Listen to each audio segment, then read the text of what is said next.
Welcome to bird media. నేను మీ Pavan Krishnamurthy. So and so అనే నేను ఈ నియోజకవర్గానికి సంబంధించి ఎమ్మెల్యేగా ఎన్నికైనందున ఎమ్మెల్యేగా బాధ్యతలు చేపట్టి అసెంబ్లీలో ప్రజల సమస్యలకు సంబంధించి, నియోజకవర్గ అభివృద్ధికి సంబంధించి, సంక్షేమానికి సంబంధించి నేను చేయాల్సినటువంటి బాధ్యత నెరవేరుస్తానని, ఉన్నటువంటి సమస్యలన్నిటి మీద అసెంబ్లీలో ప్రశ్నించి ప్రభుత్వాన్ని నుంచి మనకు కావాల్సినవన్నీ సాధిస్తానని ప్రజలందరికీ కూడా ప్రమాణం చేస్తున్నాను. నన్ను ఓట్లేసి గెలిపిస్తే ఇదే చేస్తాను. ఇది ఇన్ జనరల్గా ఎన్నికల ప్రచారంలోకి వెళ్ళిపోతారు, చేస్తారు, అయిపోతుంది, ఫైన్. కానీ నియోజకవర్గం దగ్గరికి వచ్చేసరికి ప్రజలు అడిగేటువంటి ప్రాథమిక అవసరాలు ఏమున్నాయి? విద్య, వైద్యం, రోడ్లు, నీళ్లు, ఇంతే. ఇంతకు మించి వాళ్ళు ఏమీ అడగట్లేదు. అయ్యా మాకు కావాల్సింది మా పిల్లలకి చదువుకోవడానికి స్కూళ్ళు కావాలి, ఫెసిలిటీస్ కావాలి, వాళ్ళకి గ్రౌండ్ ఉండాలి, దానికి మంచి స్కూల్ని చూడండి, మొత్తం ఇంటర్నేషనల్ లెవెల్లో కాకపోయినా నేషనల్ లెవెల్లో బాగా ఉండేలాగా మన దగ్గర చేయండి అని చెప్పి అడుగుతారు. సార్ మనకి రోడ్లు బాగాలేవు సార్, ఎవరికైనా ఇబ్బంది అయితే అంబులెన్స్ రావడానికి కూడా చాలా ఇబ్బందిగా ఉంది, అందుకని రోడ్లు మాత్రం వేయించుకుందాం సార్, మిగతా మనం మెల్లగా చూసుకోవచ్చు, ఇది కూడా చెప్తారు. సార్ వైద్యానికి ఎక్కడో బయటకి ఎమర్జెన్సీలో వెళ్ళడం ఇవన్నీ అది కాదు సార్, ముందు మన దగ్గర అసలు హాస్పిటల్స్ కానీ ఇవన్నీ ఉండాలి కదా, ప్రాపర్గా వీటిని మనం మెయింటైన్ చేసుకోవాలి కదా, దీన్ని చూడండి సార్ ఎమ్మెల్యే గారు అంటారు. ఇలా చెప్పుకుంటూ పోతే కేవలం నామమాత్రమైనటువంటివి అడుగుతారు వాళ్ళు, ప్రాథమికంగా కావాల్సినటువంటివి. కానీ ఎమ్మెల్యే గారు మరి ఏం చదువుకొచ్చారో లేదంటే ఎవరు చెప్పారో తెలియదు, కానీ చాలా చక్కటి ఆలోచన చేశారు.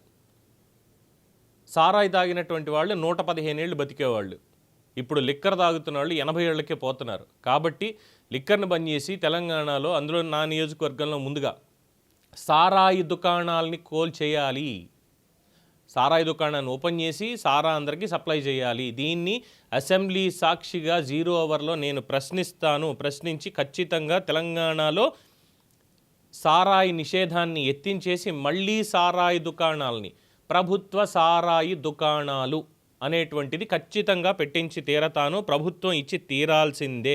అసలు తెలంగాణలో సారాన్ని ఎందుకు నిషేధించారో ప్రభుత్వం క్లారిటీ ఇచ్చి తీరాల్సిందే, సారా దుకాణాలని మళ్ళీ తెరవాల్సిందే.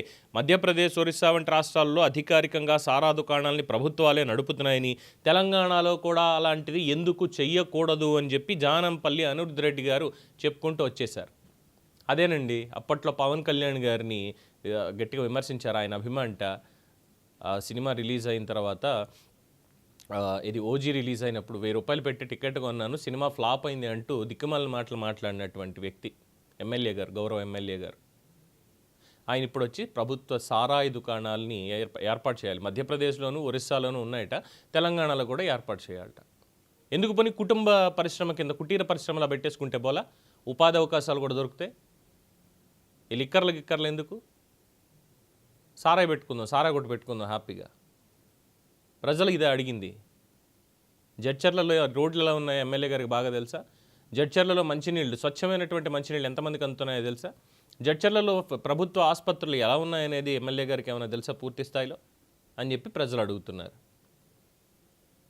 అసెంబ్లీకి పంపించేది మా అభివృద్ధి గురించి, మా సమస్యల గురించి మాట్లాడబోయా అంటే, ఏదో మేమందరం ఇప్పుడు సారా తాగకుండా చచ్చిపోతున్నాం, మేము దొంగ సారా అంతా కూడా బయట ఇదైపోతుంది, అందుకని ఎమ్మెల్యే గారు మీరు అసెంబ్లీకి వెళ్ళి మాకు సారాయి దుకాణాల గురించి మీరు మాట్లాడండి అని చెప్పి పంపించాము అని ఏమైనా వాళ్ళు అన్నారా? ఎమ్మెల్యే గారికి అంతకు మించినటువంటి సమస్యలు ఏం కనిపించట్లేదా? సమ్మర్ వస్తుందో పక్కన, ఈసారి దారుణమైనటువంటి ఎండలు ఉంటాయట. మన నియోజకవర్గంలో పిల్లల కోసం, వృద్ధుల కోసం ఏమైనా చర్యలు తీసుకుంటున్నారా? చెట్లు పెంచుతున్నారా? పోనీ గ్రీన్ బెల్ట్, దానికి సంబంధించిన చర్యలు ఏమైనా తీసుకుంటున్నారా? ఎందుకంటే విద్యాధికుడే ఆయన, ఏమి మామూలుగా చదువుకొచ్చిన వ్యక్తి ఏం కాదు, చిన్న చిన్న చదువులు వచ్చేసినటువంటి కూడా కాదు, చదువుకున్న వ్యక్తే. మరి వచ్చేటువంటి సమస్యలు, ఉన్నటువంటి సమస్యలకి పరిష్కారాలు చూడాలి, కానీ వెళ్ళి సారాయి దుకాణాలు ఓపెన్ చేయించాల్సిందే. పైగా దీనికి ఆయన ఏం చెప్తున్నది, ఇంకో మాట చెప్పారు, అసెంబ్లీ సమావేశాల్లో ఒక బాంబు పేల్చబోతున్నారట. ఇది సారాయి బుడ్డి బాంబు పేల్చితే ఎమ్మెల్యే ఎందుకు? దానికి ఈ పనులు చేయడానికి కాదు కదా, ఇలాంటి మాటలు మాట్లాడడానికి కాదు కదా ప్రజలందరూ ఓట్లేసి గెలిపించింది, అధికారం ఇచ్చింది. ఎందుకు నిషేధించారో చెప్పాలట. ఆ సారాయితోటే ఎంతోమంది ప్రాణాలు పోయాయి అనేటువంటిది అనేక ఉదంతాలు ఉన్నాయి, అవి తెలీదా? చదువుకున్నటువంటి వ్యక్తులు కూడా ఇలాంటి మాటలు మాట్లాడడం అనేది చాలా శోచనీయం. చూద్దాం. మరి రేవంత్ రెడ్డి గారు ఏమో పక్కన మూసీ ప్రక్షాళనని ఇంకోటని ఇవన్నీ తిరుగుతున్నారు. ప్రజలందరికీ కాస్త మంచి పనులు చేస్తున్నారు. మరి ఎమ్మెల్యేల దగ్గరకు వచ్చేసరికి కొంతమందిగో ఇలాంటి మాటలు మాట్లాడుతూ ఉన్న పరువు తీస్తున్నారు, కాంగ్రెస్ పరువు. కాంగ్రెస్ పార్టీ తెలంగాణలో ఉన్నటువంటి వాళ్ళ దాని మీద. సరే, ఏదైనప్పటికీ 80 ఏళ్ళకి కూడా చచ్చిపోకూడదు, 115 ఏళ్ళు బతకాలంటే సారాయి తాగాలని ఎమ్మెల్యే గారు చెప్తున్నారు. దీని మీద మీ అభిప్రాయం తెలియచేయండి. చూస్తూనే ఉండండి ది బర్డ్ మీడియా.